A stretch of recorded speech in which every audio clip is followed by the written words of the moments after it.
Noticentro 1, CMI.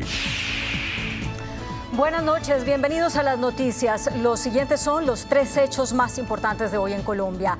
Ante el bajo nivel de los embalses, el racionamiento de energía sigue estando en el radar. Eso fue lo que advirtió el director de la Comisión de Regulación de Energía y Gas, Omar Prías. El funcionario aseguró que el racionamiento sigue siendo una posibilidad en caso de que no lleguen las lluvias y que los embalses sigan en estado crítico. Por su parte, el ministro de Minas, Andrés Camacho, se mostró más optimista. Aseguró que los pronósticos de lluvias permitirían atravesar la última fase del fenómeno del Niño sin cortes en el servicio. Ampliación de esta noticia en nuestra emisión nacional a las 9 de la noche. La alcaldía de Bogotá anunció que habrá castigo económico para quienes consuman agua en exceso en las casas y también para quienes sean sorprendidos malgastando el líquido en el espacio público. Aquellos usuarios que dupliquen el consumo básico mensual de agua en sus hogares, que es de 11 metros cúbicos, verán reflejado en su facturación un cobro superior al habitual. Y aquellos que sean sorprendidos derrochando el líquido, lavando carros o realizando actividades similares recibirán una multa entre los 700.000 pesos y 1.200.000. Pese al racionamiento, el sistema Chingaza, que proporciona el 70% del agua que se consume en Bogotá, sigue a la baja. Ampliación de esta noticia en nuestra emisión nacional a las 9 de la noche. Por 59 votos en contra y solo 18 a favor, la plenaria del Senado hundió la ponencia alternativa de la reforma pensional impulsada por la senadora Norma Hurtado. La plenaria inició la discusión de la ponencia presentada por los partidos de gobierno. Hablaremos más de esta noticia en nuestra emisión nacional a las 9 de la noche. Las siguientes son las noticias más importantes del mundo hoy. Comienza histórico juicio en Estados Unidos contra Trump. Por primera vez, un expresidente estadounidense enfrenta un proceso penal en ese país. Biden y Trump empatados. Encuestas de CNN y New York Times revelan caída de Trump y ascenso de Biden. Israel advierte que no quiere un conflicto internacional, pero mantiene activo su gabinete de guerra y sopesa la respuesta a Irán tras los ataques con drones y misiles. Irán aclara que su ataque a Israel fue disuasorio y que no quiere una guerra. Ofensiva diplomática de Estados Unidos y Gran Bretaña para evitar que escale el conflicto en Oriente Medio ante una posible respuesta de Israel a Irán. Otro ataque con cuchillo en Australia en menos de 48 horas. Esta vez ocurrió en una iglesia. Maduro propone cadena perpetua a condenados por corrupción o traición a la patria. Estalla batalla campal en Parlamento de Georgia por propuesta de ley que limita la influencia extranjera. Inició en Nueva York el primer juicio penal contra el expresidente de Estados Unidos, Donald Trump, por el presunto papel que jugó en el plan de pagos para silenciar a sus supuestas amantes antes de las elecciones del 2016. El juicio es histórico. Ningún expresidente de Estados Unidos había enfrentado un proceso penal. Donald Trump estuvo en la corte este lunes cuando comenzó la selección del jurado en su juicio penal por dinero en secreto.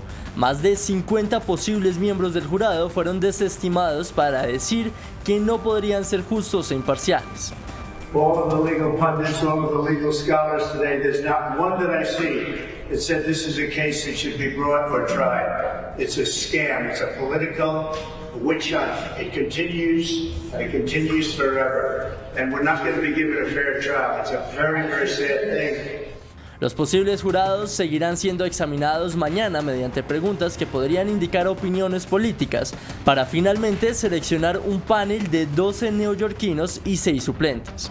Este juicio penal enfrenta 34 cargos por delitos graves de falsificación de registros comerciales por su presunto papel en un plan de dinero secreto antes de las elecciones del año 2016 a Karen McDougal, una modelo Playboy, quien asegura haber recibido $150.000, y a Stormy Daniels, quien afirma haber recibido $130.000. Trump es el primer expresidente en la historia de Estados Unidos en ser juzgado por cargos penales, y este es solo uno de los 4 procesos que enfrenta enfrenta por delitos como interferencia electoral, conspiración y mal manejo de documentos clasificados, mientras es candidato republicano a las elecciones presidenciales de noviembre. Este proceso podría durar entre 6 y 8 semanas y posiblemente será el único caso que enfrente a un jurado antes de las elecciones. Asimismo, podría enfrentarse a penas de cárcel de hasta 4 años. Y justamente en Estados Unidos, de cara a las próximas elecciones, una nueva encuesta arrojó que Donald Trump le lleva una mínima ventaja del 1% al actual presidente Joe Biden. Una encuesta realizada por el diario The New York Times y Siena College afirma que hay una mínima diferencia entre Biden y Trump, ya que el exmandatario estaría por delante en la carrera hacia la Casa Blanca por solo un punto de diferencia, entrando en el margen de error. Trump tiene una ventaja de un 46% frente a un 45% del actual mandatario, mientras que las personas que aún no saben por quién votar equivalen un 8%. Se trata de una mejora para Joe Biden con respecto a finales de febrero, cuando Trump tenía una ventaja más sólida del 48% frente al 43% del demócrata. Para hacer esta encuesta, que tiene un margen de error más o menos de 3,3 puntos porcentuales, se entrevistó a 1.059 votantes estadounidenses registrados durante la segunda semana de abril. Esta encuesta se produce justo cuando el medio CNN también presenta un informe que ratifica el empate entre Biden y Trump, ya que muestra que el 48% de las personas encuestadas apoya a cada candidato.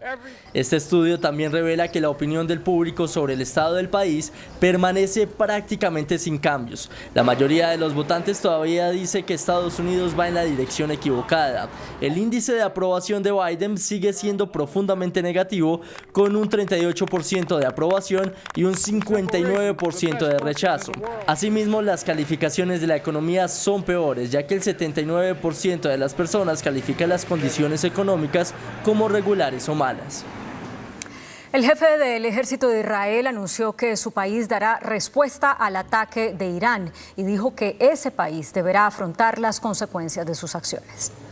Luego de varias horas de reunión entre el primer ministro israelí Benjamin Netanyahu con su gabinete de guerra, el ejército anunció que responderá al ataque perpetrado por Irán el fin de semana, en el que lanzó 300 drones y misiles, de los que el 99% fueron interceptados. Un bombardeo del cual salieron victoriosos, por lo que hoy la comunidad israelí levantó las restricciones a las clases y reuniones en casi todo el país.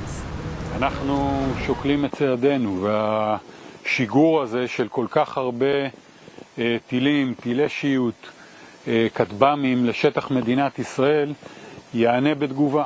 Sin embargo, el presidente israelí Isaac Herzog asegura que solo quieren paz.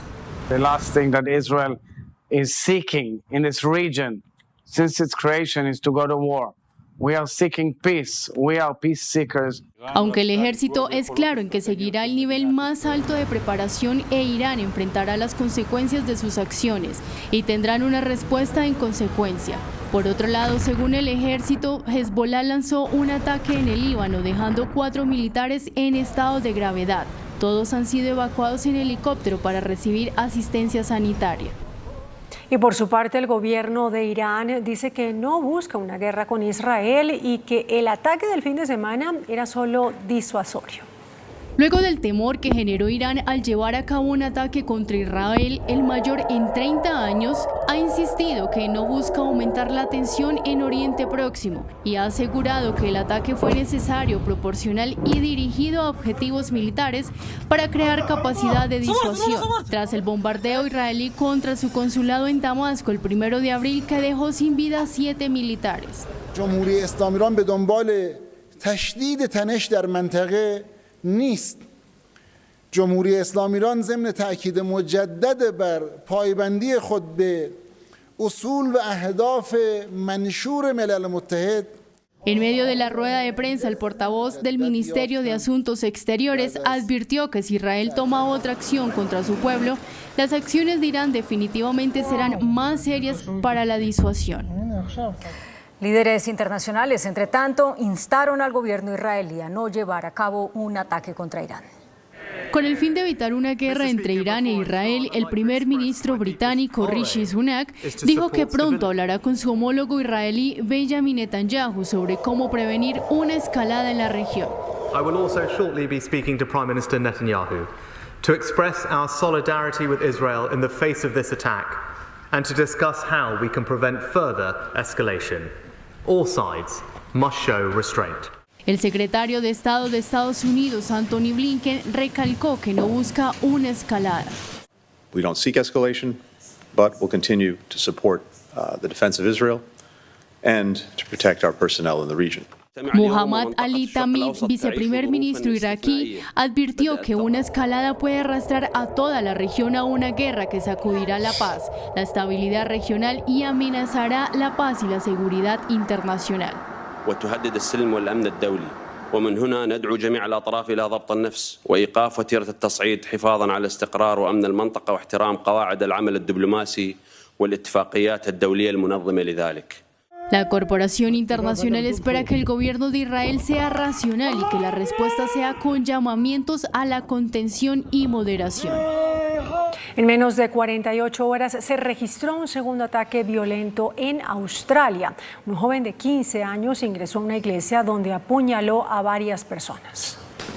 Un ataque con cuchillo durante un servicio religioso en Australia dejó a 4 personas heridas y provocó enfrentamientos entre la policía antidisturbios y miembros indignados de la comunidad local. Un obispo y el sospechoso de 15 años se encontraban entre los que fueron trasladados a los hospitales por heridas que no ponen en peligro su vida tras este ataque en el oeste de Sydney. La policía dijo que el sospechoso está detenido en un lugar no revelado después de que el presunto ataque provocara violencia comunitaria que también dejó a 2 agentes hospitalizados. El incidente se da 2 días después de que un hombre matara con un cuchillo a 6 mujeres en un centro comercial en el este de la ciudad, antes de ser abatido a tiros por la policía. Por el momento no hay indicios de que ambos sucesos estén relacionados, según medios locales. El gobierno de Estados Unidos advirtió que no habrá alivios de sanciones para Venezuela. Entre tanto, el presidente Nicolás Maduro propuso incluir la cadena perpetua contra corruptos en la Constitución. Se le agota el tiempo para el gobierno de Nicolás Maduro. Un portavoz del Departamento de Estado de Estados Unidos anunció que la administración del presidente Joe Biden no renovará la licencia que favorece la exportación de petróleo y gas de Venezuela, al no haber avances en las condiciones electorales. Y es que el gobierno estadounidense levantó las sanciones al país caribeño el año pasado, después de los acuerdos de Barbados, para dar al gobierno de Maduro incentivos para que llevara a cabo unas elecciones libres este año. Sin embargo, ese levantamiento de sanciones era temporal y condicionado a progresos en el proceso electoral en Venezuela, aunque por el momento Maduro propone reformar la Constitución para incluir la condena perpetua contra corruptos. Y creo que ha llegado la hora de una reforma constitucional para introducir en nuestra Constitución la pena de cadena perpetua para la corrupción. La propuesta es anunciada luego de haber expresado el dolor que le ocasionó la traición del exministro de Petróleo, Tarek El Aissami. El siniestro de un helicóptero en México dejó 3 personas sin vida. Según el reporte de las autoridades, la aeronave se desplomó en un área donde se estacionan autobuses de transporte público y vehículos de carga, lo que provocó que la aeronave se incendiara, causando daños en el lugar. El helicóptero era de uso privado, por lo que la Fiscalía General de Justicia de México inició una investigación por homicidio culposo y daño en propiedad ajena.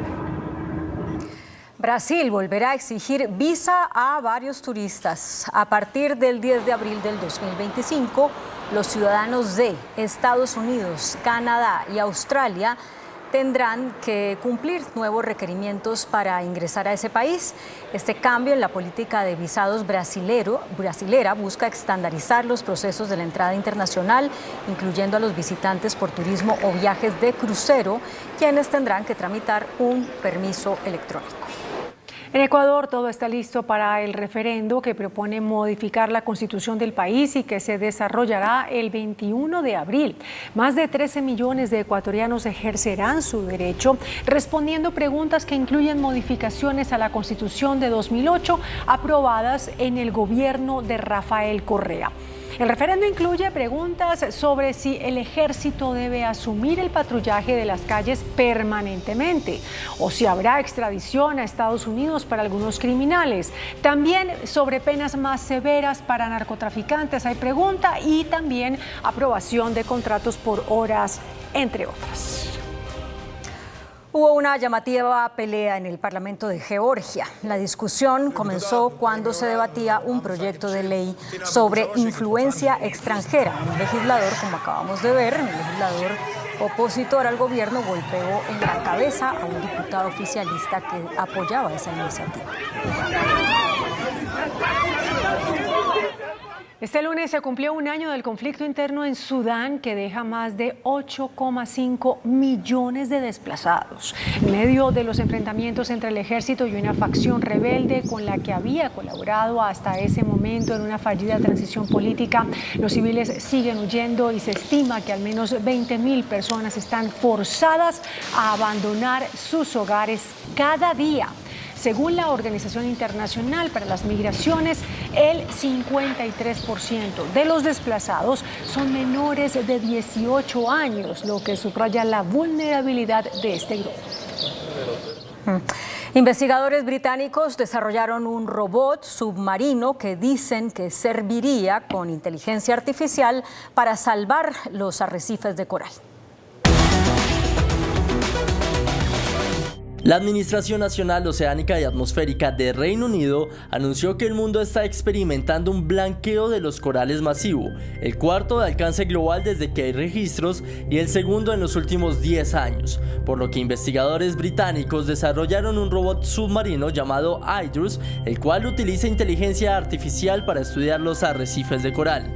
Con ayuda de este equipo, los científicos marinos pretenden realizar estudios más precisos y regulares para comprender mejor los impactos del cambio climático en el ecosistema de arrecifes más extenso del mundo. Operando de forma totalmente autónoma, Hydrus tiene un alcance de aproximadamente 9 kilómetros durante 3 horas. Puede sumergirse hasta 3.000 metros bajo el agua y captura videos con una cámara 4K. El robot desarrollado por Advanced Navigation también tiene un módem acústico y un sonar orientado hacia adelante y navegación impulsada por inteligencia artificial. Muy buenas noches. El nivel de los embalses preocupa cada día más. Ciudades como Bogotá están tomando medidas como racionamiento de agua. Sin embargo, hoy no se descartó que en los próximos días pueda haber un racionamiento de energía debido al bajo nivel de estos embalses que ya se acerca a su mínimo, como lo ha establecido el Gobierno Nacional y algunas autoridades. Esta noche nos acompaña el director de Observadores Colombia, Javier Bustos. Director, muchas gracias por acompañarnos. A ustedes por la invitación, muchas gracias. Vamos a escuchar el full de la entrevista que dio esta tarde el director de la CREC sobre la posibilidad de un racionamiento. El ahorro de energía es fundamental para que baje el consumo sin perder calidad de vida. Parte de tranquilidad entonces de que no va a haber racionamiento. Hasta el momento, hoy, y con este sol tan interesante en el que estoy acá, pues es posible que el racionamiento es una opción. Puede darse sin ninguna duda, pero no es la condición que esperemos que no resulte. Bueno, estas fueron las declaraciones del director de la CREC y eso es debido al bajo nivel de los embalses que se ha venido complicando cada día más, especialmente embalses cercanos a la ciudad de Bogotá. También en Antioquia se registra esta complicación en algunos de sus embalses. Ustedes han realizado una milimétrica observación del nivel de los embalses día a día. ¿Qué han encontrado y cuánto nos falta para llegar al mínimo? Bueno, Luisa, nosotros lo que utilizamos es tecnología para analizar grandes volúmenes de datos. Nos interesan mucho los temas que afectan a la ciudadanía. Analizamos algunos temas como energía. Puntualmente, el agente oficial que genera data de este tema es XM. Nosotros utilizamos bases de datos de XM y analizamos a milímetro varias fuentes. Uno, la generación diaria por los diferentes métodos de generación. En Colombia tenemos hídrica, térmicas que se utilizan con gas y carbón, y adicionalmente hay otros componentes como solar, eólica y biogás. También analizamos el seguimiento diario de la tasa de bolsa de energía Y miramos adicionalmente con JAC, no solamente con data de XM, sino con data de la superintendencia, cómo son las tarifas a nivel nacional. Haciendo el seguimiento a las reservas hídricas, XM genera un informe diario donde ellos agrupan 24 embalses en 6 grupos, de acuerdo a la ubicación geográfica, y sacan un promedio de esos 6. Nosotros utilizamos la misma data, pero utilizamos una metodología que es coger los 24 y sacamos un promedio por los 24. La alerta que nos preocupa es que el día de ayer teníamos sobre esa medición, el promedio de los 29 embalses, un 29%. Hoy amanecemos con 28.1. ¿Qué quiere decir eso? Que si nuestra línea es la línea crítica del 27%, estamos a muy pocos días de tener ese límite. El riesgo es las diferentes hidroeléctricas que utilizan este componente vital, pues tienen un nivel mínimo para no llevar fango y no dañar las turbinas. Entonces estamos a un riesgo muy alto y los costos económicos que podemos tener en el país, más la cantidad de riesgos de nivel de seguridad de tráfico, serían enormes. Entonces esto es para ponerle mucha más atención de la que se le ha dedicado, porque las consecuencias serían nefastas para la economía principalmente. Mire, director, según el pronóstico del IDEAM, empezarían las lluvias para el mismo día miércoles del que usted está hablando. Es decir, podríamos llegar al miércoles a esa línea crítica. ¿Qué significa llegar a esa línea crítica? ¿Qué puede pasar en Colombia? Pues a ver, nosotros tenemos un sistema muy robusto con muchas variables. En este momento dependemos de varias, por ejemplo, el sistema de gas en Colombia se utiliza para generación gas nacional y gas importado. El día viernes, en la reunión de Naturgas en Cartagena, el presidente decía que nosotros teníamos recolección por Barranquilla, es por Cartagena donde está la planta, y que pagamos 4 veces el valor. No, pagamos 2 veces el valor de la producción nacional. Y si ese barco que nos trae gas o algún componente, un tornillo de cualquier sistema de las 72 generadoras que tenemos térmicas llega a fallar, pues alguna de ellas podría salir y tendríamos en riesgo. Ahora dependemos de lluvia, pero lo que hemos visto los últimos, en mi caso, 51 años que tengo, es que esto no se llena de un día para otro. Podemos tener una temporada de 1 año o 2, de aquí a que tengamos estabilidad, tener las represas completas al 100%, ya más que estas represas se llenan, pero yo estoy utilizando ese flujo permanentemente para generar energía. Entonces, sí hacemos un llamado urgente a hacerle seguimiento a proyectos que han debido salir desde hace rato, por ejemplo, Tuango.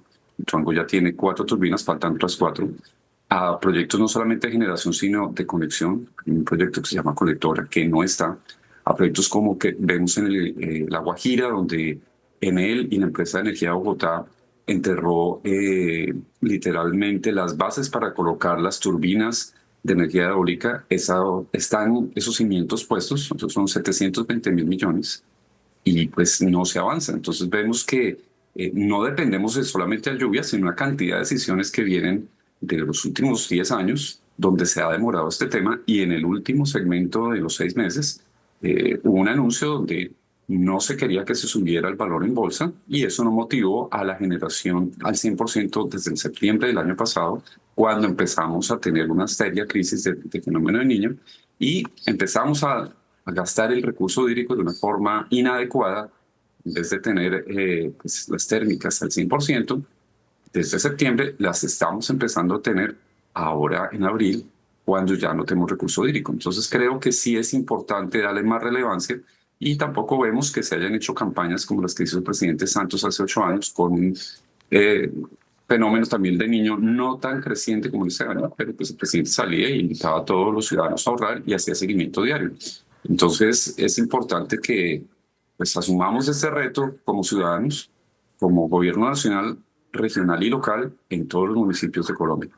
Mire, cuando usted dice que no dependemos solamente de las lluvias o que no podríamos depender solo de las lluvias, ¿esto quiere decir que podríamos llegar a un riesgo de apagón en el país? Es muy alto en este momento. Nosotros vemos, llega a fallar alguna máquina de las 72 plantas en las térmicas y vamos a tener falta de energía. Si no llega a llover lo suficiente sobre las cabeceras de los embalses que recogen agua en los diferentes ríos, vamos a tener racionamiento, y eso es muy costoso y nos puede costar mucho problema. Si miramos la matriz térmica de otros países, tanto en Latinoamérica como en Europa, vemos que hay una diversidad de matriz térmica que requiere inversión. Por ejemplo, nosotros no tenemos energía nuclear, Sería importante mirar si lo podemos hacer en un barco en La Guajira para tener tranquilidad en la parte de refrigeración de esa parte térmica y generar soluciones de agua que se necesitan en La Guajira. No tenemos la suficiente instalación de parques solares y tampoco hay líneas de crédito para poderlo hacer. En Barranquilla, por ejemplo, la empresa Aire no pertenece a un grupo económico que genera energía. Afinia sí lo hace porque pertenece a EPM. Y sería muy interesante que las unidades residenciales pudieran tener paneles fotovoltaicos para poderle vender energía a Aire. De forma que tiene un ahorro y una unidad de ingreso cada unidad, pero no hay líneas de crédito. Lo hemos escalado a nivel de Ministerio de Minas, Ministerio de Hacienda, con los grandes bancos y pues con algunos senadores. Y pues la idea es poder tener este debate urgente para poder tener esta generación, pero eso no es dentro de 3 meses. Lo necesitamos para el mes entrante para tener una instalación masiva en Barranquilla, en el Magdalena, Departamento Atlántico, Magdalena y Guajira, que atiende ahí. Sí. Director, teniendo este nivel de riesgo, ¿usted cree que la posibilidad de la que hablaba el director de la CREC sobre un racionamiento de energía debería tomarse ya mismo? Yo pensaría que es importante que los alcaldes y los gobernadores asuman como que esto es un reto. Piense que es algo que sucedió en el año 2020 con COVID. Aquí nosotros estamos corriendo un riesgo y sería importante poder tomar medidas como si ya estuviéramos en ese riesgo. Es decir, temas de contingencia en tráfico, temas de contingencia en seguridad, temas de contingencia en abastecerse de baterías, linternas, plantas eléctricas, etcétera, porque sí hemos... Ojalá no sea mucho tiempo, que fuera una semana, 2 semanas, 15 días. Mientras las lluvias empiezan a acelerarse, pero no deberíamos estar en Colombia corriendo este tipo de riesgos. Y además que no se hace un plan efectivo invitando a los ciudadanos a hacer el seguimiento municipio por municipio del ahorro, sino que es una posibilidad que puede que llegar a suceder, que la responsabilidad no se está manejando de acuerdo y hacemos un llamado a las autoridades a que asuman el reto de llevar al país a un mejor destino. Pues director, mire, mi siguiente pregunta es, sin duda, el tema de los embalses que no solo nos abastecen de agua o del servicio de agua, sino de gran parte de la energía del país. ¿Cuánto tiempo necesitan los embalses con un pronóstico bueno de lluvias para recuperarse a un nivel correspondiente, óptimo? ¿Cuánto tiempo necesitan los embalses aproximadamente con un buen pronóstico de lluvias para recuperar su nivel óptimo? Primero, director, escuchemos este full del ministro con el pronóstico que tiene el gobierno nacional. Lo primero que le quiero anunciar al país es que vamos a superar este fenómeno del Niño. Hemos venido adoptando todas las medidas, tenemos la capacidad de generación a tope, estamos desarrollando también las medidas para toda la capacidad de generación renovable. Hemos revisado durante toda la mañana los pronósticos del IDEAM. Tenemos buenas noticias, creemos que vamos a tener lluvias muy pronto durante esta semana, así que con el concurso de todo el país, de industriales, del comercio, de entidades educativas y el ejemplo también del gobierno nacional, creemos que las semanas que vienen van a ser muy importantes para superar el fenómeno del Niño. Por supuesto, en todos los escenarios siempre el racionamiento está dentro de las posibilidades, pero nosotros hoy lo que estamos viendo es que tenemos todas las condiciones para superarlo. Los pronósticos así lo señalan. Es importante explicar que lo que hemos vivido durante la última semana no solo ha sido fenómeno del Niño, sino una onda de calor made in Anjulen que ha pues exorbitado como la situación climática del país, pero ya está superándose. Esperamos que ya a finalizar esta semana tengamos nuevamente precipitaciones que nos permitan regular los niveles del embalse. Podemos resistir estos días, pero como lo hemos venido diciendo, hay que ahorrar cada gota de agua, hay que ahorrar cada kilovatio que cuenta durante las próximas semanas. Pues es el pronóstico del gobierno nacional que realiza, de hecho, el IDEAM. Sin embargo, en ciudades como Bogotá, al menos las autoridades de acá han dicho que necesitan 1 año para recuperar el nivel del embalse de San Rafael y el otro que conecta el sistema Chingaza. ¿Cuánto necesita los embalses de Colombia para recuperarse a un nivel óptimo? Bueno, nosotros utilizamos datos para poder hacer las predicciones y de acuerdo a eso, Colombia tiene 24 embalses, de los cuales 18 están por debajo del 40%. Solamente hay 2 entre el 40 y el 50 y únicamente tenemos 4 embalses arriba del 50%. De esos 4 tienen suficiente agua en el Huila, Betania y en Cundinamarca, San Rafael para generación eléctrica. Algunos colombianos que han viajado a alguna represa en Bogotá, Neusa, en Antioquia tal vez, Hay varios embalses que pueden visitar. En Cali, cada ciudadano que ha viajado a alguna represa se ha dado cuenta a lo largo de los últimos 50 años que esto no se llena de la noche a la mañana. Y normalmente cuando hay temporadas de lluvia, ayuda a solucionar el tema. Y tenemos que tener en cuenta también que la tierra está seca, porque venimos de un verano intenso. Entonces no solamente está seca en los embalses, sino en todo el país. Entonces dependemos de la intensidad y la consistencia para poder recuperar eso. Pero esto nosotros no lo vemos que se vaya a recuperar en un mes o en 2 meses. Esto lleva tiempo y es importante mirar y no depender únicamente de un sistema térmico o únicamente de un sistema hídrico, sino tener variedad. Y hago énfasis en qué está pasando y cuáles son los tiempos que EPM debería estar reportando del avance de obras, cuándo entrarían las turbinas 5, 6, 7 y 8 en Ituango.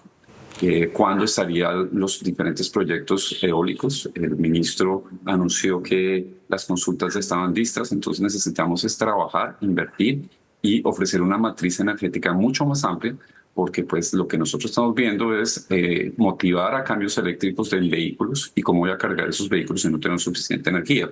El mundo me está llevando inteligencia artificial. Eso requiere cómputo y eso requiere fuente de poder eléctrica para poder ejecutar inteligencia artificial a nivel de todos. Todos los ciudadanos por lo menos tienen un celular, eso requiere carga. Entonces la demanda de energía va a subir y si nosotros queremos ser un país competitivo económicamente y estar a la vanguardia del mundo, pues necesitamos más energía.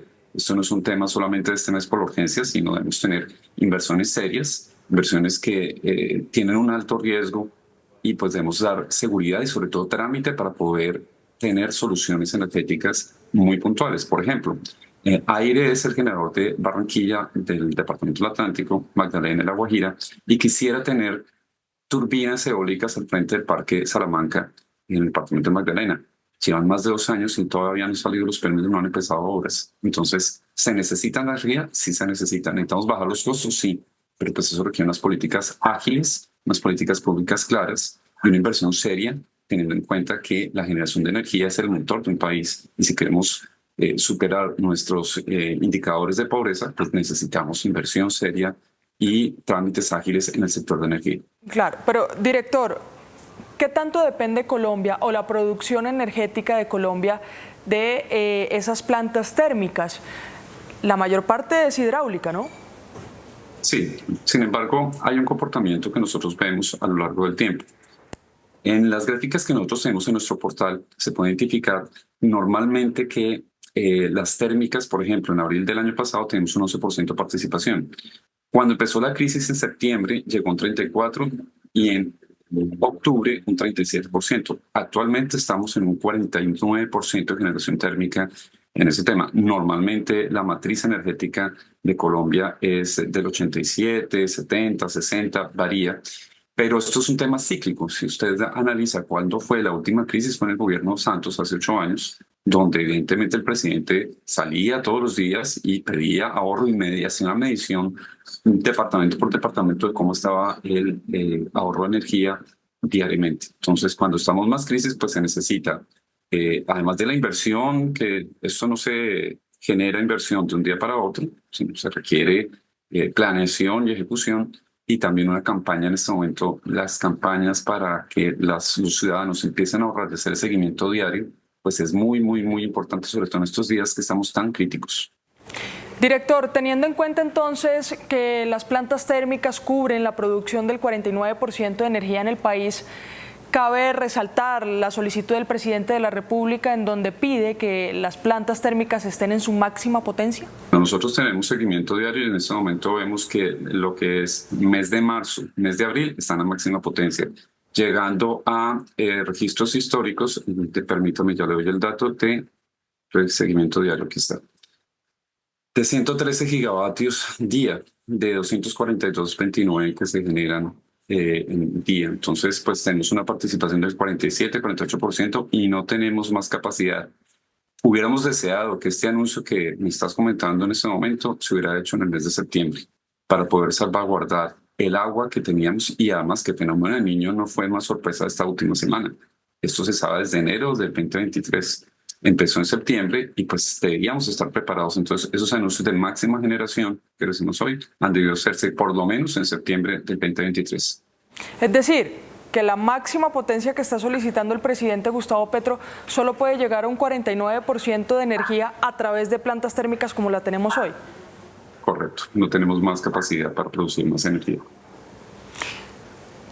¿Qué hacer en ciudades como Bogotá, en el Caribe, en donde las olas de calor y la sequía pues golpean de una manera más fuerte, para poder contribuir a este tema de los embalses, al ahorro del agua, al ahorro de energía? O sea, ¿qué pueden hacer los ciudadanos? Pues la invitación para los ciudadanos es entender que este país es de todos, que hay unas responsabilidades nacionales a cargo del presidente y sus ministros, que hay unas responsabilidades regionales a cargo del gobernador y sus secretarios, y los alcaldes y sus secretarios también. Entonces son 1.123 municipios y también ellos pueden hacer todo el trabajo, pero si los ciudadanos no colaboramos, pues va a ser muy difícil. Entonces lo importante es que en las horas picos, que están entre las 5 de la tarde y las 7 de la noche, ahorremos energía, busquemos formas de ahorrar. Si usted tiene, por ejemplo, una fuga en su baño de agua, procure arreglarla. Si usted tiene electrodomésticos que tiene apagados, pero tienen un piloto encendido, procure desconectarlos. Y sea consciente que el agua la necesitamos para vivir y la energía la necesitamos para poder tener una calidad de vida importante. Usted no puede desconectar la nevera, pero sí puede desconectar algunos otros aparatos para ahorrar energía, va a ahorrar plata y además va a aliviar un poco esta situación energética que tenemos en este momento. Mire, cuando usted dice ahorrar dinero es porque en regiones, por ejemplo, como el Caribe colombiano, este problema en los embalses, este tema de sequía, ¿ha generado un aumento de tarifas, tal vez? Es correcto. Hicimos una caracterización de los usuarios en el Caribe colombiano y encontramos que los estratos 1 y 2 en el Caribe colombiano están entre un 85 y 75%. La factura promedio en Bogotá, estrato 1, es de 106.000 pesos. Factura promedio en Medellín, 85.000. En el Caribe colombiano está 351.000, estrato 1. Ahora, lo más top, la riqueza más concentrada está en Bogotá, en el estrato 6, que paga 218.000 pesos en promedio. Sí. Mucho menos de lo que paga el estrato 1 en el Caribe. Ya mirando características propias de sectores comerciales, usted tiene una oficina, tiene un local pequeño, etcétera, el sobrecosto en el Caribe es del 35%. Por eso estamos buscando soluciones, no nos quedamos en el diagnóstico, sino tenemos conversaciones con todos los generadores, comercializadores y usuarios para buscar soluciones, y pues una de las soluciones es poder fomentar dos cosas. Uno, ahorros blandos, créditos a largo plazo para poner soluciones fotovoltaicas, y dos, estamos planteando en la ciudad de Barranquilla, universidades, alcaldía de gobernación y empresa privada, hacemos laboratorios de innovación para buscar cómo podemos generar nueva tecnología que genere patentes para tener un sistema de climatización más eficiente y así ahorrar energía. Ok, pues director, se nos acabó el tiempo. Un mensaje claro: ahorrar agua y ahorrar energía. Muchas gracias por acompañarnos esta noche. Muchísimo gusto. Y a ustedes, queridos televidentes, los invitamos a continuar aquí en Noticentro 1, CMI.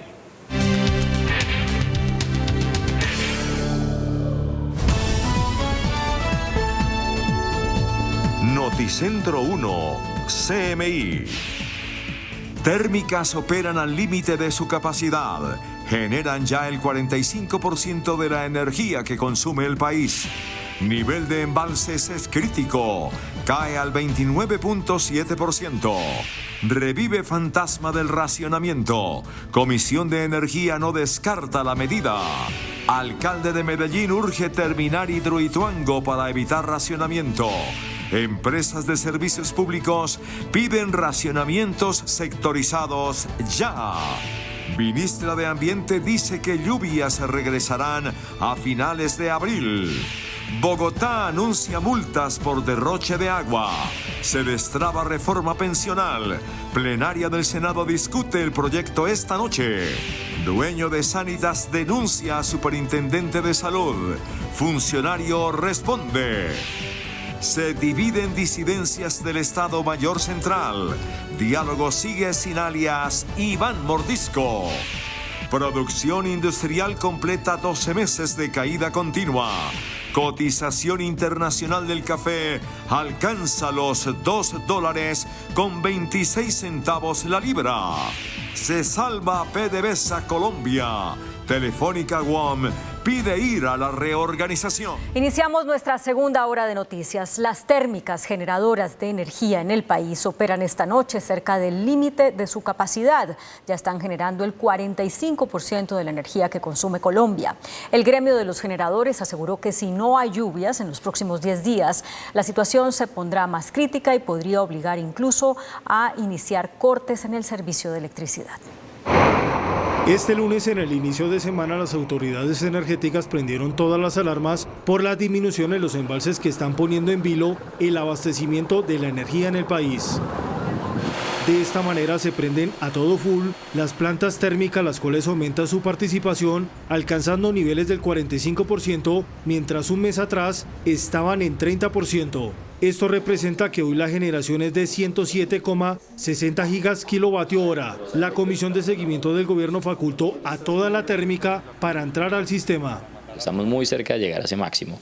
Con todo eso prendido, seguimos perdiendo embalse y eso es lo preocupante. No estamos siendo capaces ni de mantenernos como alcanzamos a estar la primera semana de abril en niveles del 31% y logramos aguantar en ese nivel del 31%, sino que la última semana perdimos 2 puntos porcentuales. El dirigente señaló que la térmica tiene un techo de 120 gigas por kilovatio que representa un espacio más para mantener el suministro eléctrico. En las cuentas de las generadoras hay 10 días de espacio para el abastecimiento. Según las cuentas nuestras, a esa tasa, digamos, de pérdida más o menos de 0.3 puntos porcentuales, estamos hablando que más o menos nos da para unos 10 días.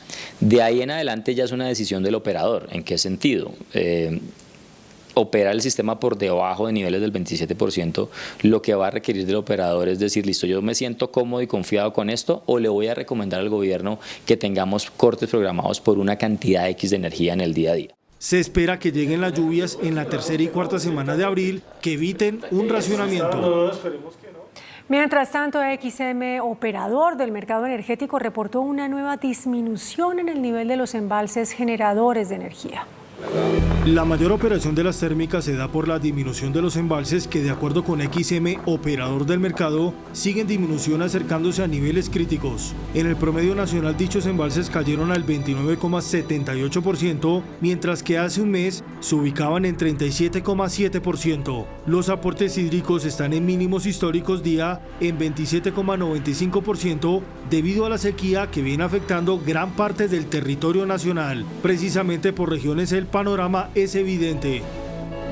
La región oriente es la más afectada con una capacidad de 10,88%, seguida del Valle del Cauca con 30,63% y el Caribe colombiano con 34,61%. Antioquia, pese a tener un menor porcentaje de 28,60%, mantiene una alta participación por kilovatio hora en generación. El centro registra 41,10% en sus embalses. El bajo nivel ha generado una alza en el precio en bolsa. Del viernes al lunes subió de 920 pesos a 1.033 pesos el kilovatio, lo que afecta a las tarifas de energía en algunas regiones del país. El Comité de Seguimiento del Gobierno, del cual hace parte XM, y el Consejo Nacional de Operación mantienen un monitoreo permanente sobre el sector.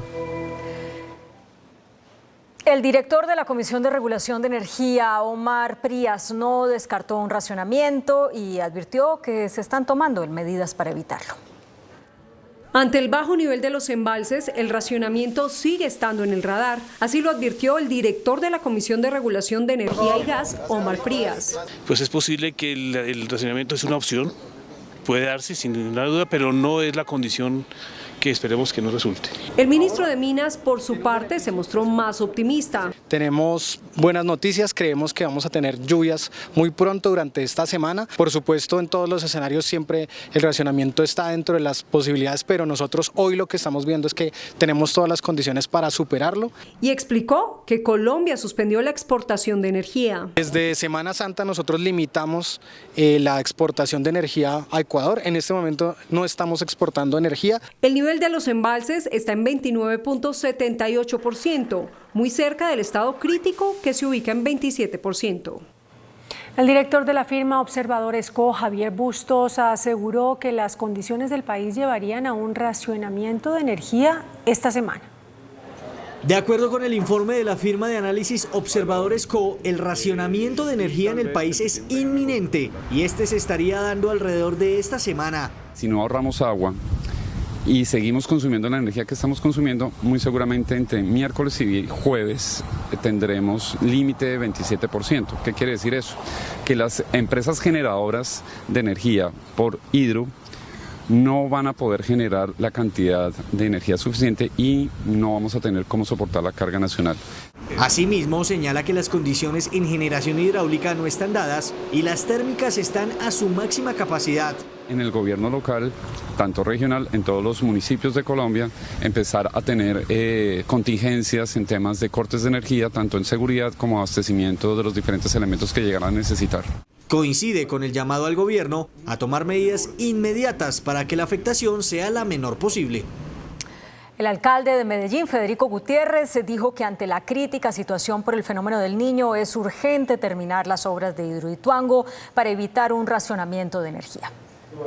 Luego de la tensa discusión que desató la central Hidroituango por supuestos riesgos entre el alcalde de Medellín, Federico Gutiérrez, y el presidente de Colombia, Gustavo Petro, el gobierno nacional atendió el llamado del grupo empresarial para visitar el proyecto. Y vamos a tener una visita mañana martes a Hidroituango, y vamos a estar con el gobernador Andrés Julián Rendón, con el gerente de PM, con el director de gestión del riesgo, y yo también voy a estar allí para darle tranquilidad, por supuesto, al país. El mandatario dijo que actualmente las 4 turbinas producen 1.200 megavatios hora. Y tenemos que terminar las otras 4 turbinas que genere otros 1.200 megavatios de energía. Si no, a mediano y largo plazo el país entraría en racionamiento. Actualmente el embalse de Hidroituango se encuentra en un nivel superior al 15%. El mandatario entregó declaraciones durante un evento que reunió a la industria de parques y atracciones de América Latina y el Caribe, convocado en Medellín. Por su parte, el presidente de la Asociación de Empresas de Servicios Públicos, Camilo Sánchez, planteó iniciar racionamientos sectorizados de energía antes de llegar a un apagón generalizado. El vocero de las empresas de servicios públicos agremiadas en Andesco plantea la siguiente alternativa para no llegar al escenario de un racionamiento generalizado de energía eléctrica. El gobierno tiene que entender que podemos hacer cortes programados. Esos cortes programados son mejores que tener que hacer un corte generalizado. Es equivalente a lo que se ha hecho en Bogotá, donde por sectores se ha ido quitando el agua y se ha ido colocando de esa manera para poder ahorrar. Según Andesco, es inminente un mayor costo de la electricidad, debido a que las plantas térmicas están operando a su plena capacidad con un costo mayor. Porque hay oferta inferior a la demanda. Cuando la demanda es superior a la oferta suben los precios, pero adicionalmente estamos generando con energía térmica, ya que la térmica es más costosa que la hidráulica. Mientras a mediados de marzo se registraba un precio promedio de 550 pesos kilovatio hora para la electricidad, en abril ha llegado incluso a superar los 1.000 pesos el kilovatio hora. Varios gremios del sector eléctrico pidieron la puesta en marcha de una campaña de estímulos para el ahorro de energía. Gremios y la academia insisten al gobierno en promover una campaña agresiva de ahorro de energía en el país, con estímulos económicos como la que se impulsó en la crisis de energía de 2015-2016. Más que el llamado, se necesita un plan de beneficios en la factura para quienes ahorran y de multas para quienes excedan el consumo. Urgente ya generar una campaña de ahorro donde se mida por regiones y por ciudades, qué es lo que está pasando con el consumo y cuánto se está ahorrando. Algo similar a lo que se está haciendo en Bogotá con el agua. Recordemos que el agua no se nos dijo que nos íbamos a quedar sin agua, sino que cuando se tomaron las medidas tocó racionar. No queremos que pase lo mismo en energía, hay que empezar a monitorear si somos capaces de ahorrar energía o no. Eso lo hemos solicitado desde hace mucho tiempo. En su momento la medida representó 5% de disminución en la demanda nacional. Se requieren de medidas de peso y no esperar a factores externos como la lluvia. Lo que nos ha pasado, desentenderse y rezar para que llueva, no es una buena política energética. Se considera que aún se pueden tomar las medidas correspondientes que eviten un racionamiento. El Ministerio de Ambiente y el IDEAM revelaron que en los próximos días se presentarán lluvias en gran parte del territorio nacional. Sin embargo, insistieron en el ahorro de agua y energía. Puede que cambie el tiempo, empiece a llover, eso ayuda, pero ¿cuánto tiempo toma la recuperación de caudales, la recuperación de embalses, que permita decir estamos por fuera de la alerta? Para este mes de abril se espera que se intensifiquen las lluvias. Efectivamente, ya el pronóstico empieza a evidenciar que a partir del día miércoles, el día jueves, empieza otra vez a instalarse esa temporada de lluvia. Entre tanto, las alertas por amenaza de incendios, sequía y altas temperaturas van en aumento. Hoy amanecemos con 730 municipios con algún grado de alerta por incendios forestales, de los cuales hay más o menos 293 en alerta roja o soporte vía, por ejemplo, carro tanques está en 273 municipios, 24 departamentos. El 25% de los municipios ha reportado desabastecimiento de agua y actualmente cerca de 90 están en racionamiento de ese líquido. La gobernadora del Cesar, Elsa San Juan, advirtió que la fuerte sequía en su departamento está provocando una alza excesiva en la tarifa de los servicios públicos. Hoy en el Caribe estamos trabajando para pagar el servicio de energía convencional. La fuerte sequía que ha azotado la región Caribe afecta a las tarifas de servicios públicos, así lo afirmó la gobernadora del Cesar, Elvia Milena San Juan. Necesitamos que la CREC asuma esa postura de reconsiderar las tarifas. Para la mandataria urgen medidas que aporten a la recuperación de embalses y producción de energía. La sequía misma nos está indicando que el departamento del Cesar debe repensarse a partir de la inversión en distritos de riego. Esto implica favorecer embalses, eso facilita la posibilidad de conservar nuestros ríos y claramente de garantizar el medio ambiente justo y sostenible en el departamento del Cesar. La alcaldía de Bogotá anunció un castigo económico para quienes consuman agua en exceso en las casas y también para quienes sean sorprendidos malgastando el líquido en el espacio público. Aquellos usuarios que dupliquen el consumo básico de agua en sus hogares verán reflejado en su facturación un cobro superior al habitual. El consumo básico o de subsistencia en Bogotá, según esta resolución y según otras resoluciones, es de 11 metros cúbicos al mes. Por esa razón, entonces, a partir de ahora, quienes consuman más de 22 metros cúbicos al mes van a tener un cobro adicional en la tarifa. Para la alcaldía sigue siendo un límite muy alto y solicitarán a la Comisión de Regulación de Agua Potable que se pueda bajar el tope máximo de consumo. También habrá sanciones para quienes sean grabados derrochando agua en espacio público, como en este edificio captado por las cámaras de Noticentro 1 CMI, en donde continúan regando sus plantas como si nada. El correo para enviar este tipo de evidencias es juntosporelagua@gobiernobogotá.gov.co. De esa forma vamos a buscar posibles infractores que podrán ser sujetos de multas que pueden llegar a 700.000 pesos o 1.200.000 pesos si hay reincidencia. El distrito ya tomó medidas para ahorrar agua. Se va a reducir a la mitad el líquido que se utiliza para el lavado de las calles y los buses de transporte público se lavarán solo una vez por semana. Normalmente se lavan a diario. La UAEP está trabajando con los operadores de aseo para suspender el lavado de aguas de zonas públicas, de áreas públicas, excepto en aquellas que realmente se requieran. Quienes laven sus vehículos en exteriores recibirán una multa de 700.000 pesos, así lo confirmó la policía de Bogotá. Pues a pesar de que el consumo de agua en Bogotá bajó en los primeros días de racionamiento, las lluvias no llegan y el sistema Chingaza continúa en decadencia.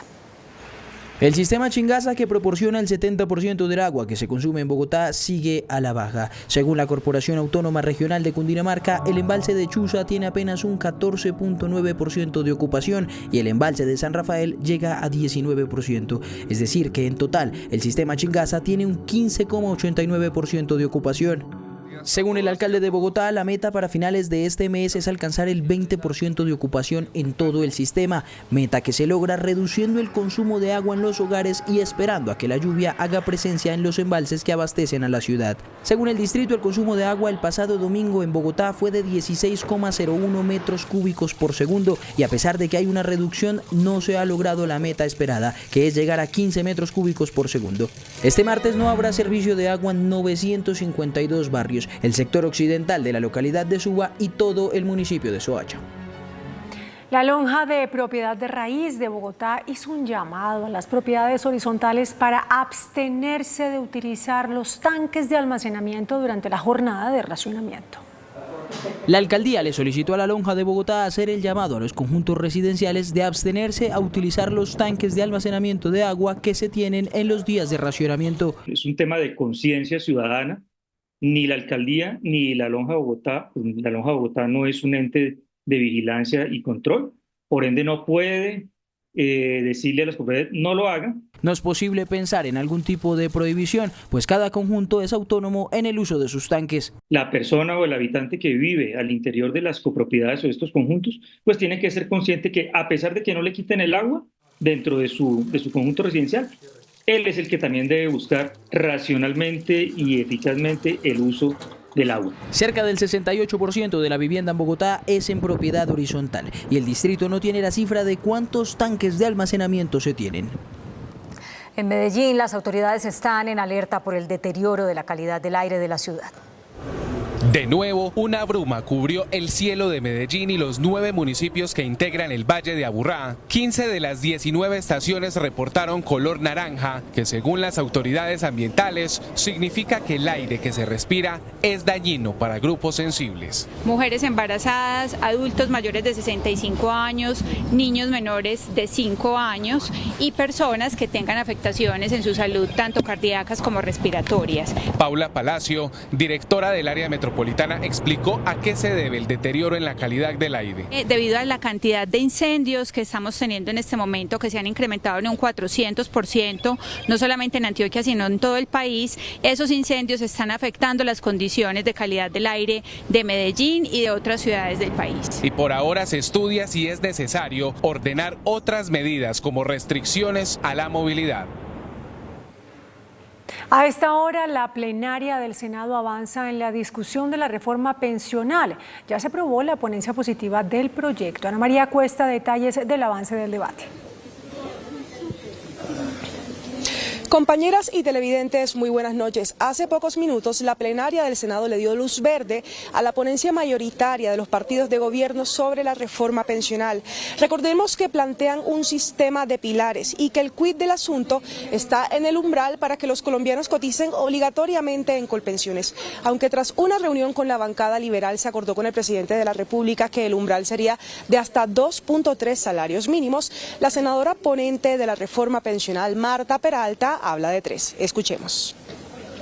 Buscamos que con esto, los 3 salarios mínimos, estaríamos estableciendo un techo, un límite para eliminar los subsidios a esas megapensiones, que a pesar de representar solo el 2% en nuestro país, pues no se imaginan ustedes el costo. Creo que tenemos una tabla de lo que significa hoy subsidiar una pensión de 20, de 16, de 25 salarios mínimos. No es una reforma adecuada para el país. Por esa razón nosotros, presidente, como partido, votaremos negativamente esta reforma pensional. La ministra del Trabajo habló de la importancia de que este articulado se vote antes del cierre de la legislatura, pues recordemos que todavía quedan pendientes 2 debates en Cámara. No, el 20 de julio implicaría una nueva reforma, sería otro tiempo y el sistema de verdad no tiene capacidad para sostenerse. Con este triunfo de la ponencia mayoritaria y un triunfo para el gobierno, mañana continuará en la plenaria del Senado la votación del articulado. Desde el centro de Bogotá, Ana María Cuesta, Noticentro 1, CMI. Gracias, Ana. Buenas noches. El Partido Liberal anunció su apoyo a la reforma pensional luego de lograr un acuerdo con el gobierno. El Partido Liberal respaldará la reforma pensional. La bancada definió su posición tras una reunión con el presidente Gustavo Petro y los ministros del Interior y Trabajo. Al no apoyar el archivo, por supuesto que estamos acompañando con los cambios que el partido ha venido concertando con el gobierno. Los cambios propuestos por el Partido Liberal y acogidos por el gobierno son bajar el umbral de salarios cotizados en Colpensiones de 3 a 2.3, no tocar el ahorro pensional de los colombianos y que los dineros de las pensiones sean administrados por una fiducia o ente autónomo y no por el gobierno. Nos aumenten un poco más el subsidio que se le da para el estrato 1, el estrato 2, en el apoyo que da el Estado de 15 a 20 para hombres y ellos mantienen que subirlo también de 15 a 25 para las mujeres y por supuesto la garantía de que no va a ser administrado por Colpensiones el Estado, sino que va a tener la garantía de protegerse el ahorro de los colombianos. 9 de los 13 senadores liberales asistieron a la reunión convocada en la Casa de Nariño. La plenaria de la Cámara de Representantes aprobó en segundo debate la reforma a la educación impulsada por el Gobierno Nacional que busca garantizar la cobertura y equidad en el sistema. La plenaria de la Cámara de Representantes aprobó en segundo debate la iniciativa promovida por el Gobierno Nacional, por lo que ahora será el Senado de la República el que defina si convierte en ley la reforma a la educación. Las escuelas tengan una jornada extendida que integre artes, que integre programación, que integre deporte. Aspiramos con estos grandes cambios a cerrar las brechas de inequidad que históricamente se han configurado en el sistema educativo. La iniciativa tuvo apoyo de todas las bancadas, incluidas las de oposición, al considerar que el gobierno tuvo en cuenta varias de las observaciones de los partidos. Este proyecto de ley busca equilibrar la cancha en materia de educación, en materia de oportunidades. Es un proyecto de ley que tiene como gran propósito corregir la desigualdad que existe hoy entre la educación rural y la educación urbana. Este proyecto de ley busca avanzar y poder corregir lo que ocurre hoy en la educación privada, que en muchas ocasiones es de buena calidad y de temprana edad, y lo que no ocurre en el sector público. Pese al consenso, el proyecto no estuvo exento de debate, pues algunos congresistas pidieron que la educación fuera considerada como un servicio esencial, lo cual para el partido de gobierno se podría interpretar como una posible afectación a las huelgas de maestros. Keralty, dueño de la EPS Sanitas, denunció penalmente al superintendente de salud, Luis Carlos Leal, por la intervención de esa empresa promotora de salud. La denuncia interpuesta por Keralty contra el superintendente de salud es por prevaricato, debido a la decisión de intervenir la EPS Sanitas. Que desde antes de ser superintendente, en sus redes sociales ha hecho comentarios y ha tomado posiciones que demuestran con claridad la animadversión no solo que tiene frente a la EPS, sino que tiene frente a la concepción del sistema de salud del país. Están todas las causales para tomar las determinaciones, de las cuales hay dos que se incumplen en particular por Sanitas y por 9PS que están adecuadamente sustentadas. La compañía anunció otras acciones legales para recuperar la administración de la EPS. Y algunas acciones civiles por los perjuicios que se pueden generar con una situación como esta. En el escenario internacional someteremos esta situación a el conocimiento del Sistema Interamericano de Protección de Derechos Humanos y también le daremos traslado a la relatora del derecho a la salud física y mental de la ONU. La Asociación de Empresas de Medicina Integral, que agrupa a las EPS del régimen contributivo, aceptó la invitación del presidente Gustavo Petro de formar una mesa conjunta de trabajo sobre el tema de la salud. En la mesa esperan discutir temas como la sostenibilidad del sistema y la gestión de la atención en salud. La conversación entre gobierno y EPS se estima que dure 100 horas. El jefe de la Delegación de Paz con las disidencias de las FARC, conocidas como Estado Mayor Central, Camilo González Pozo, aseguró que no hay condiciones para restablecer el cese del fuego en los 3 departamentos en los que fue levantado. González también confirmó que los diálogos seguirán solo con un sector de este grupo que no está bajo las órdenes de alias Iván Mordisco. No se muestran condiciones para que se vuelva a establecer el cese del fuego en la zona del Cauca y municipios vecinos.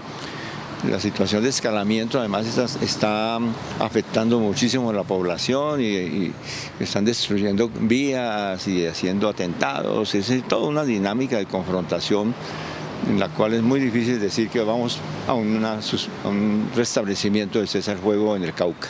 Según el jefe negociador, el llamado Estado Mayor Central quedó definitivamente dividido en 2 sectores, uno con mordisco y sin mesa de diálogos y otro sin mordisco pero negociando la paz.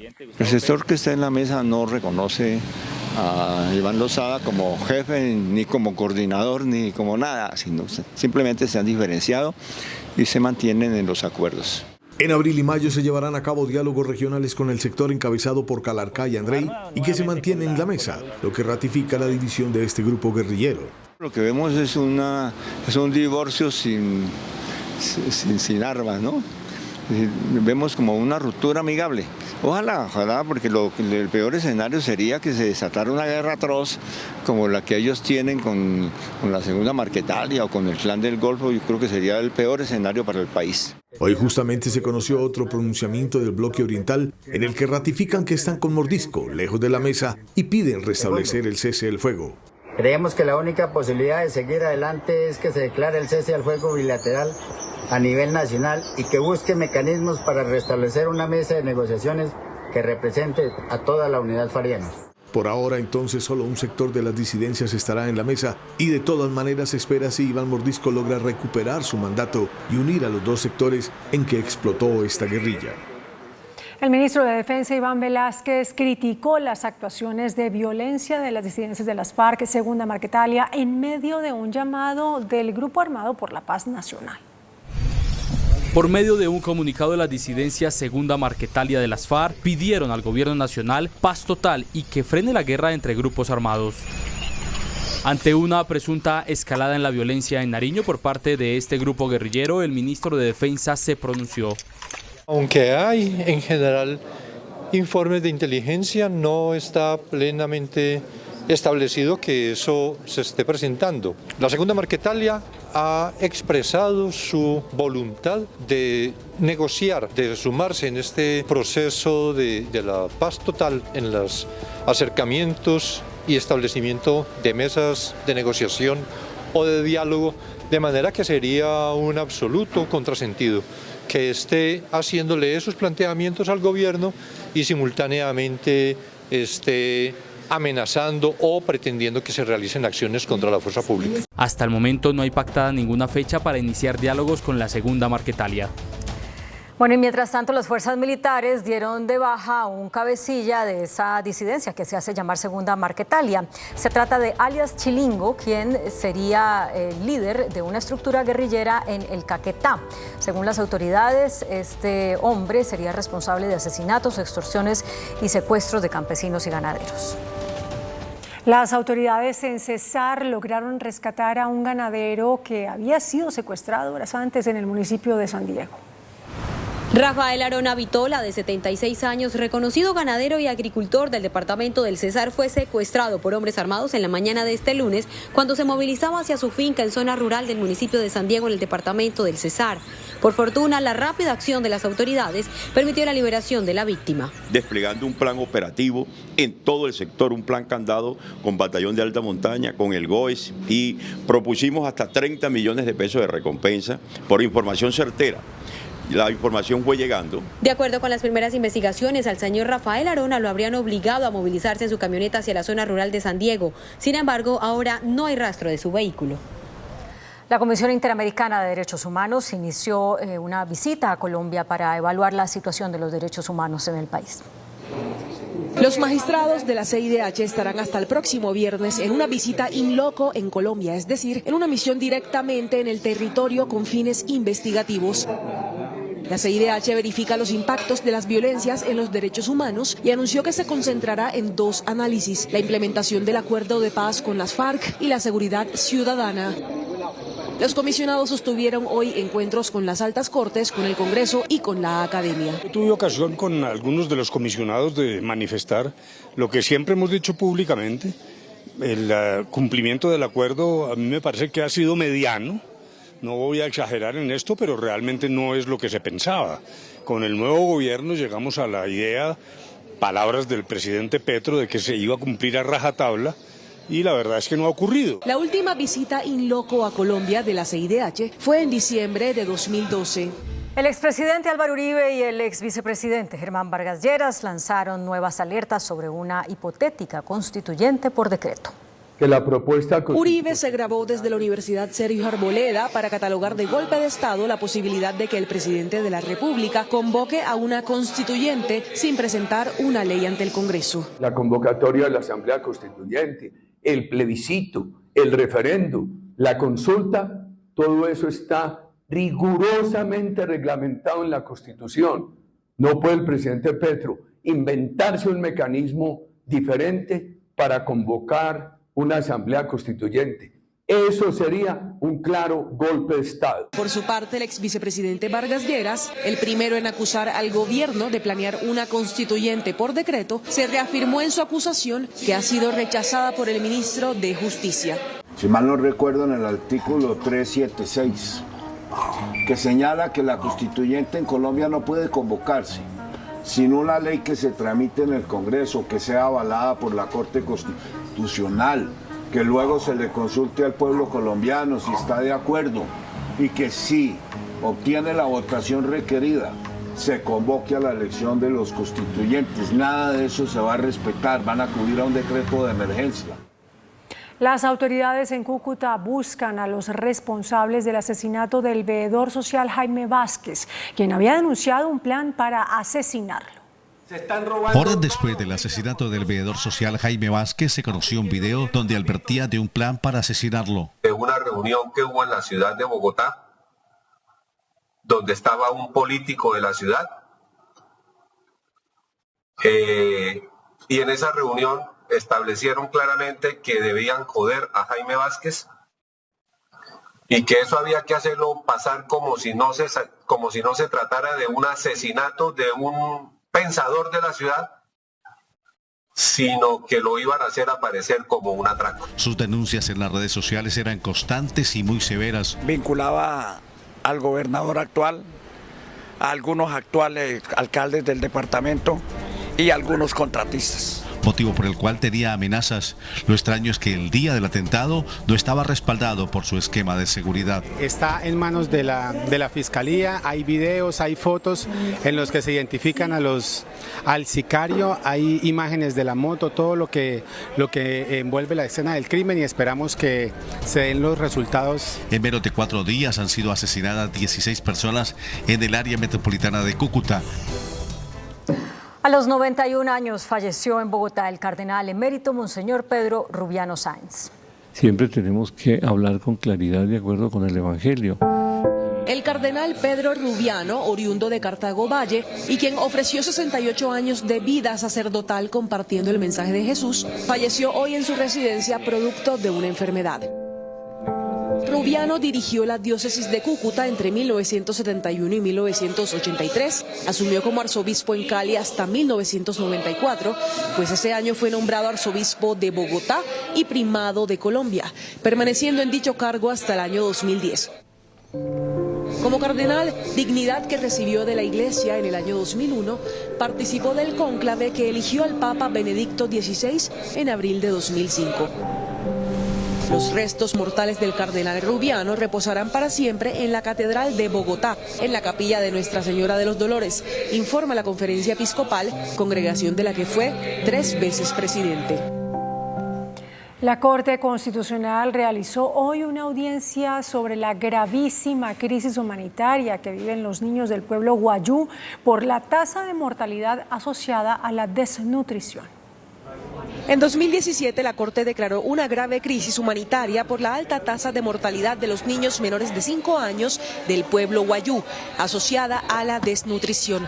La tasa en dicho pueblo era del 32% por cada 1.000 niños, quintuplicando la media nacional. La Corte advirtió hoy que no se está cumpliendo una orden para garantizar la transparencia en la selección de contratistas para los proyectos que se ejecutan en La Guajira.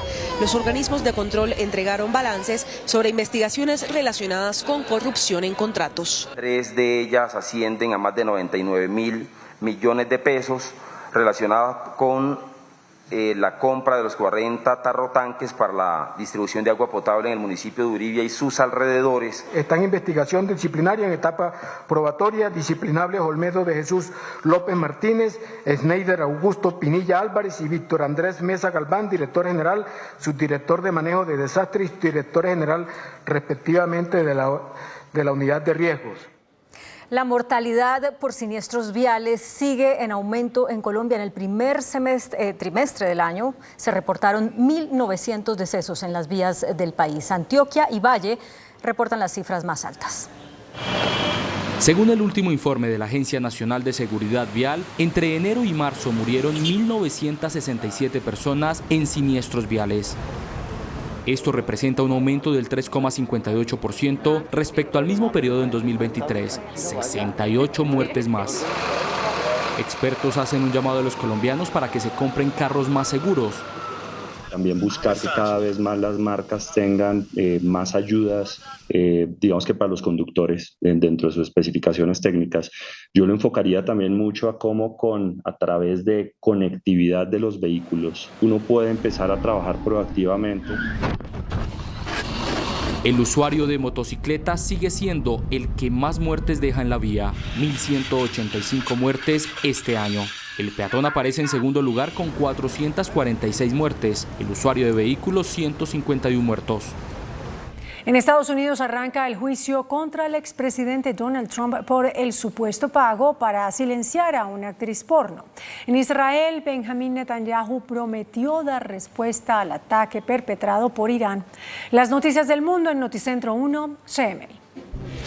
En Nueva York inició el primer juicio penal contra el expresidente de Estados Unidos, Donald Trump, por su presunto papel en un plan de pagos para silenciar a sus supuestas amantes antes de las elecciones del año 2016. El magnate estuvo en la corte cuando comenzó la selección del jurado, donde más de 50 posibles miembros del tribunal fueron desestimados tras decir que no podían ser justos e imparciales. CNN reveló en su más reciente encuesta que ratifica un empate entre el actual presidente Joe Biden y el exmandatario Donald Trump, ya que muestra que el 48% apoya a cada candidato con un margen de error más o menos de 3,3 puntos porcentuales.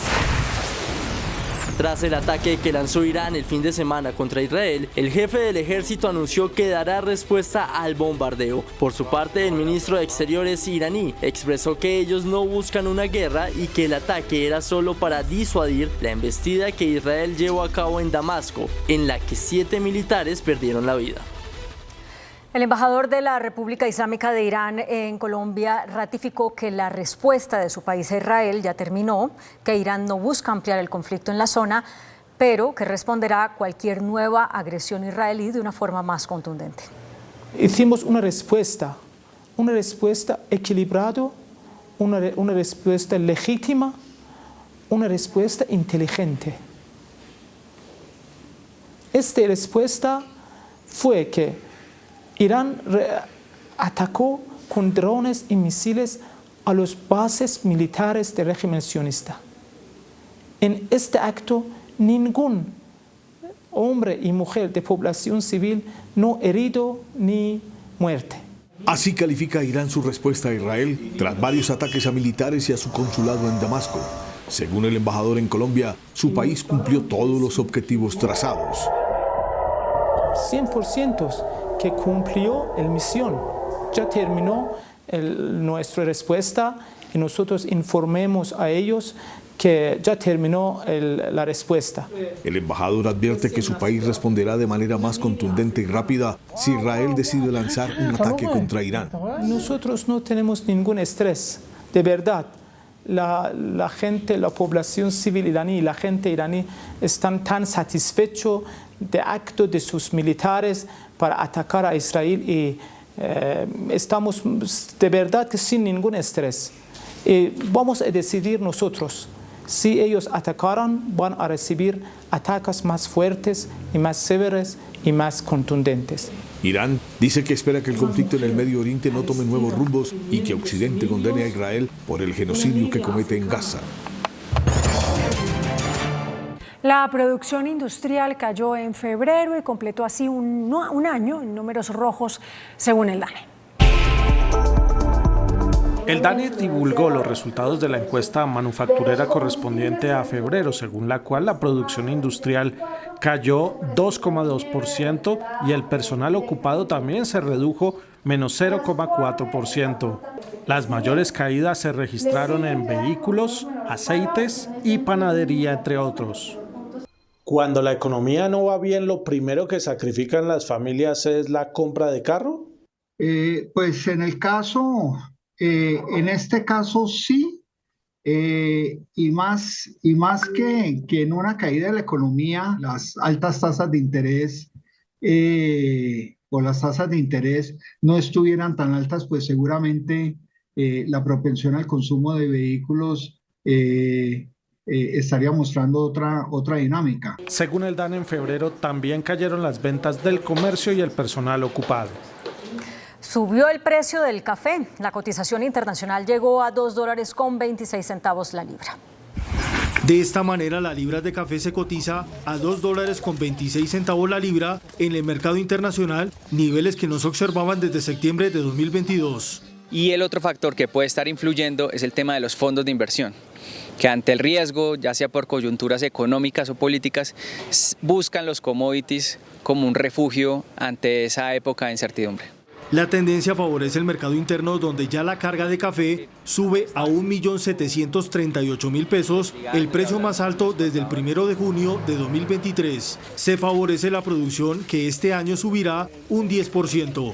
11.5 millones de sacos de 60 kilogramos es lo que se espera en este año calendario 2024. La filial en Colombia de Petróleos de Venezuela, S.A. PDVSA, llegó a un acuerdo de pago con sus acreedores y saldrá a flote según la Superintendencia de Sociedades. A través de este comunicado, el superintendente de Sociedades, Billy Escobar, anunció que el gobierno colombiano da vía libre al acuerdo de reorganización de PDVSA Gas S.A. sucursal Colombia, la filial de la petrolera venezolana PDVSA en Bogotá, y a través de la cual se planea restablecer los negocios entre los dos países para las exportaciones e importaciones de gas natural. En el comunicado se señala que este acuerdo de reorganización se ha establecido para promover el empleo, la generación de riqueza y el fortalecimiento de las relaciones internacionales del país. La compañía de telefonía WOM Colombia solicitó a la Superintendencia de Sociedades ingresar a proceso de reorganización. Esto a través de un comunicado en el que informó que tiene más de 6 millones de usuarios en el país y reveló que pidió la reorganización para buscar un acuerdo y pagar sus deudas. La firma busca mantenerse en el mercado de la telefonía luego de 3 años de operaciones en los que ha invertido $1.200 millones. El índice de capitalización de la bolsa, que mide el comportamiento de las 25 principales acciones, cerró a la baja. El índice selectivo MSCI Colcap de la Bolsa de Valores de Colombia bajó 0,76% a 1.380 puntos. La acción de Enca fue la que más subió, con una valorización de 2,7% a 19 pesos. La acción de Interconexión Eléctrica ISA fue la que más cayó, con una pérdida de 2,11% a 18.600 pesos. La acción más negociada de la jornada fue la de Preferencial Bancolombia, al movilizar más de 31.000 millones de pesos, con una variación negativa de 1,02% a 33.020 pesos. Y el dólar cerró al alza. Indicadores económicos en Noticentro 1 CMI. La tasa representativa del mercado, que regirá para mañana martes, será de 3.889 pesos con 58 centavos. Los profesionales del cambio compran la divisa en promedio entre 1.710 pesos y la venden entre 1.810 pesos. Un euro cuesta 4.113 pesos con 10 centavos. La libra de café en Nueva York se cotizó a $2.26. El azúcar se transó en 20,6 centavos de dólar la libra. El barril de petróleo WTI se cotizó en $85.65. La referencia Brent para Colombia se cotizó en $90.41. Una acción de Ecopetrol cuesta 2.240 pesos. Atención, hay una noticia al cierre. El presidente Gustavo Petro anunció esta noche la suspensión de la reunión del gabinete bilateral con Ecuador, programada para el 25 de abril en Ipiales. Señaló que es muy grave lo sucedido en la Embajada de México en Quito, donde luego de una incursión de las autoridades ecuatorianas fue detenido el ex vicepresidente Jorge Glass. Hasta aquí Noticentro 1 CMI.